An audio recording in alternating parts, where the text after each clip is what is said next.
Assalamualaikum warahmatullahi wabarakatuh. Kami dari kelompok 7 Pendidikan Teknik Bangunan 5B akan mempresentasikan materi perencanaan jembatan beton bertulang dengan tipe PCI girder.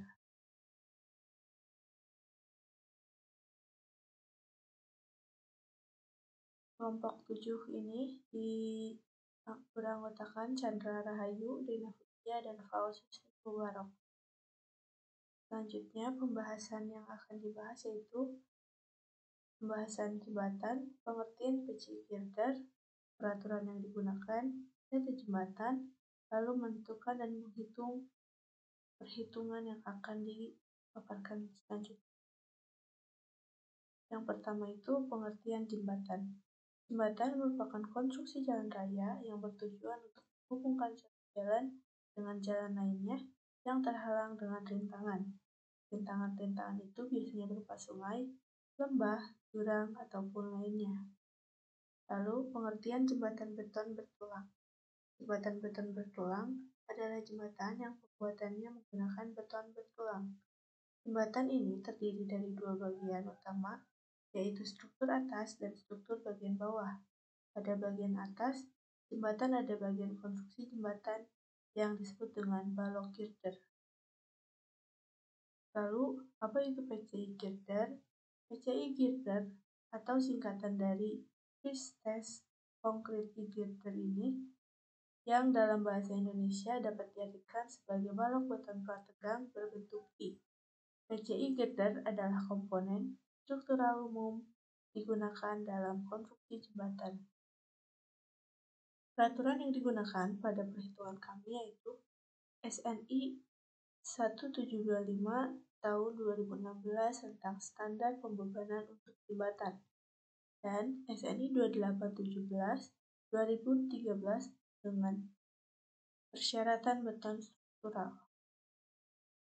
Ini berikut adalah data-data jembatan yang kami gunakan, dimulai dari material jembatan, yaitu beton bertulang, tipe jembatan PCI girder, jenis jembatannya beton bertulang, jumlah batangnya bentang 1, tipe girder, hingga ketentuan-ketentuan lainnya.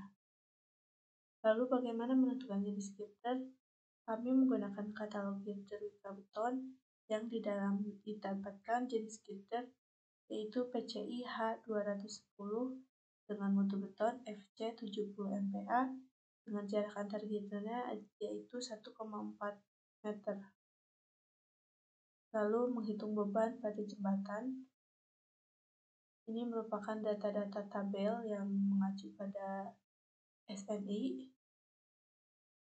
Ini merupakan perhitungan beban mati sendiri, beban mati tambahan yaitu rekapitulasinya dengan beban pelata lantainya 6,72 kN, beban aspalnya 3,08, beban genangan air adalah 0,7 dengan total 10,5. Lalu beban mati tambahan eksterior yaitu dengan beban pelat lantai 6,72, beban barier 12,96.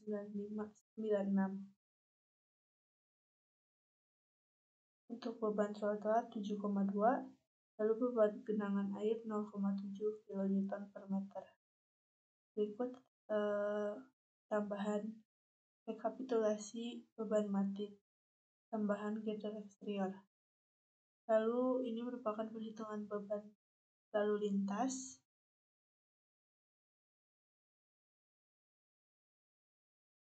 Lalu perhitungan beban angin. Selanjutnya menghitung gaya dalam beban yang bekerja.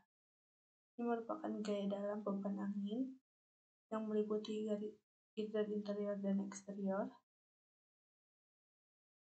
Ini merupakan gaya beban lalu lintas.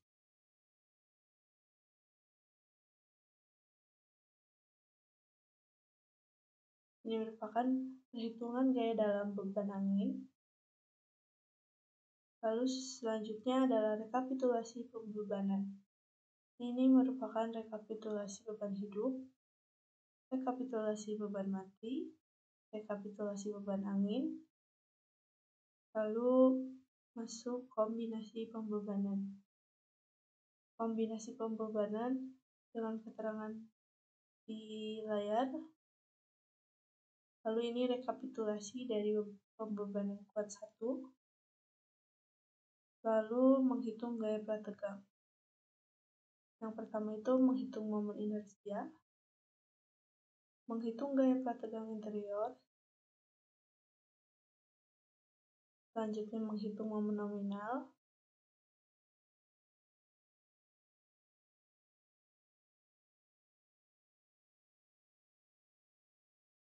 permodelan SAP yang telah kami lakukan.